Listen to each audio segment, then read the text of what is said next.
The figures are staggering. The consequences, deeply personal. Every year, nearly R10 billion is disappearing from South Africa's government employees' pension fund. That's not a clerical error, not a once-off budget blunder, it's a systematic siphoning of public money. Money that belongs to the nurses who've cared for our sick, the teachers who've shaped young minds, the police officers who've braved danger, and the clerks and administrators who have kept the state functioning day in and day out. But this isn't just a financial story. It's a political one.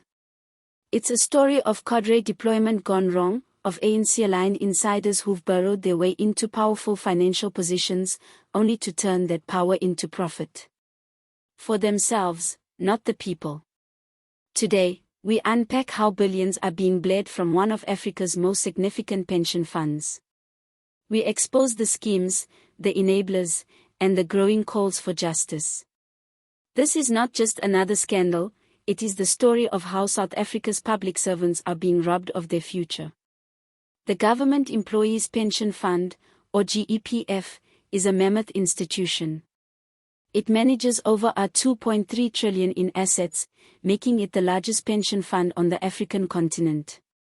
It supports nearly 1.2 million active government employees and over 470,000 pensioners. Every month, deductions from salaries flow into this fund, quietly, automatically, with the promise that, one day, it will support these workers in retirement. On paper, the GEPF should be a national triumph, a well-funded, carefully managed source of long-term financial security. But beneath the surface, cracks are forming. According to whistleblowers and financial insiders, politically motivated investments, dubious deals, and mismanagement are bleeding the fund dry, to the tune of R10 billion per year. These aren't just bad investments. This is the product of a broader problem, one rooted in South Africa's unique political landscape. At the heart of this crisis lies the ANC's long-standing policy of cadre deployment. The idea, originally meant to ensure that loyal party members were placed in key positions to implement the party's transformation agenda, has over time been twisted and weaponized. Rather than empowering the state, it has hollowed it out. Rather than producing capable leadership, it has often rewarded loyalty over competence. Nowhere is this more evident than in the institutions that control the GEP's funds, particularly the Public Investment Corporation, PIC, which is responsible for managing the bulk of the GEP's assets. Over the years, ANC-aligned individuals have been appointed to leadership roles within the PIC and other financial oversight bodies. And instead of protecting the pensions of government workers, many of these individuals have allegedly used their positions to channel money into projects that serve private and political interests. Cadre deployment has created an ecosystem where accountability is elusive, and conflicts of interest are the norm. People who should be acting as stewards of public money are instead acting as gatekeepers to personal enrichment. The Public Investment Corporation is one of the most powerful financial institutions in the country. It manages over R2 trillion in assets, almost all of it belonging to the GEPF. Its job is to invest that money prudently and responsibly to grow the fund and ensure that future pension obligations can be met. But instead of sticking to conservative, high-yield, low-risk investments, the PIC has increasingly been used to fund ventures linked to politically connected businesspeople. Billions have been funneled into companies with dubious track records, failing business models, or no realistic path to profitability. These decisions weren't mistakes. They were calculated. They were pushed through despite red flags, internal warnings, and even public criticism. Time and again, we've seen the same story: a politically connected firm receives a large investment from the PIC. The business fails, often spectacularly. The money is gone. And no one is held accountable. This is not a financial strategy, it is a betrayal of trust. A betrayal that repeats itself every year, draining the GEPF of its strength and placing the futures of millions at risk. Let's look at what R10 billion a year looks like in real-world terms. In one particularly shocking case, the PIC invested R4.3 billion in an energy startup promising revolutionary returns. On paper, it looked impressive. But internal analysts warned early on that the company lacked the technical expertise, infrastructure, and leadership necessary to deliver. Those warnings were ignored. Within 2 years, the company collapsed, leaving behind unpaid debts and an untraceable paper trail. Then there's the R1.7 billion that was earmarked for a low-income housing project, an initiative that was supposed to deliver affordable homes for public sector workers. Years later, not a single house has been completed. The money has evaporated through subcontractors and shell companies. And those who signed off on the deal are nowhere to be found. And what about the repeated investments into failing mining operations? Many of these mines had already shown losses before the PIC stepped in. Their environmental compliance was suspect, their leadership had clear political ties, and their operational plans were shaky at best. Still, they received funding. Why? Because someone connected stood to gain. These aren't just failed investments. These are deliberate misuses of public money engineered by a system designed to reward loyalty, not competence. For those inside the system who have tried to raise the alarm, the price has been high. Whistleblowers report intimidation, demotion, and even dismissal. In one well-documented instance, an internal auditor who flagged repeated irregularities in investment patterns was pushed out within months. Others say they've received anonymous threats, faced harassment from superiors, and been cut out of decision-making entirely. This culture of silence is what allows the bleeding to continue.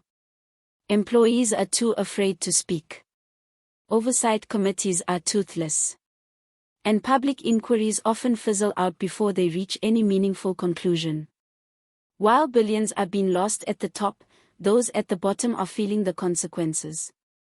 For many GEPF pensioners, monthly payouts are no longer enough to cover basic expenses. Inflation has eroded their buying power. Cost of living increases are minimal. And yet the fund, supposedly flush with trillions, is starting to show signs of strain. Experts warn that if the current rate of waste continues, the GEPF could be forced to cut benefits, delay payments, or even require government bailouts in the future. This isn't just theoretical. It's already starting. Some pensioners have reported delays in processing claims. Others say their annual adjustments have been shrinking, year after year.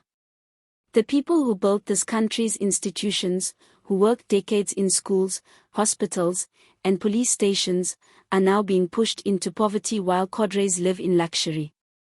The names are often hidden behind layers of corporate ownership and shell companies, but insiders paint a clear picture. High-ranking ANC officials, their business partners, and even family members are repeatedly linked to companies that receive preferential treatment from the PIC. Former ministers now sit on the boards of these companies. Retired officials emerge with multi-million rand consulting contracts. In some cases, companies have been created with the sole purpose of accessing GEPF funds. They exist on paper, push through a deal, pocket the proceeds, and vanish. This is not entrepreneurship, it is organized looting, cloaked in the language of investment. When confronted, the response from those in power has been predictable. The ANC has consistently denied wrongdoing.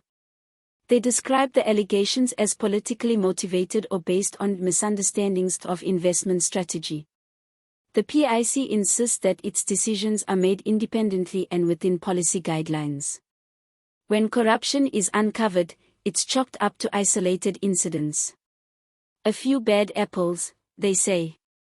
But year after year, deal after deal, the same patterns repeat. Denials ring hollow when they come from the same voices who've presided over this rot for years. Meanwhile, official investigations move at a glacial pace. Parliament holds hearings, but little follow-up takes place. Reports are written, but recommendations are ignored. And the ANC's internal structures remain unwilling, or unable, to confront the scale of the crisis. Thankfully, South Africans are not staying silent.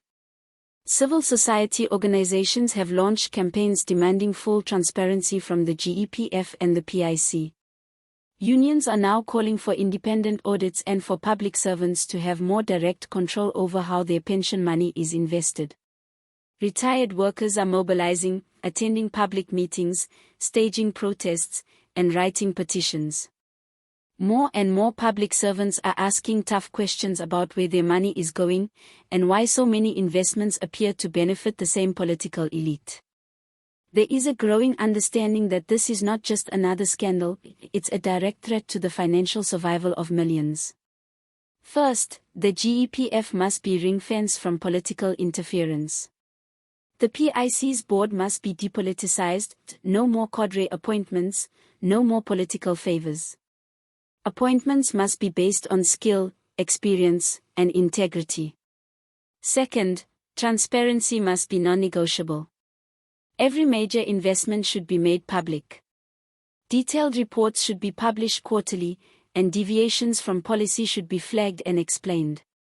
Third, there must be real accountability.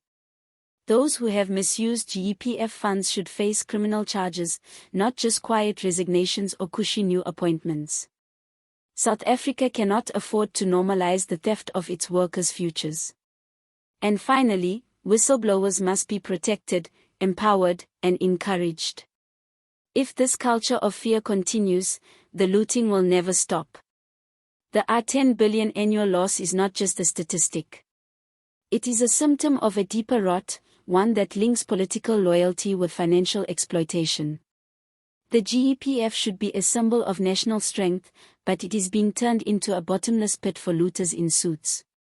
If South Africa is to rebuild trust in its institutions, this must be the line in the sand. Enough is enough. To the teachers, nurses, police officers, and clerks who've spent decades serving their country, you deserve better. You deserve to retire with dignity, not doubt. And it is time for every South African to demand answers, demand justice, and demand change. This is not just a story of corruption. It is a story of betrayal. And unless we act, it will become a story of ruin.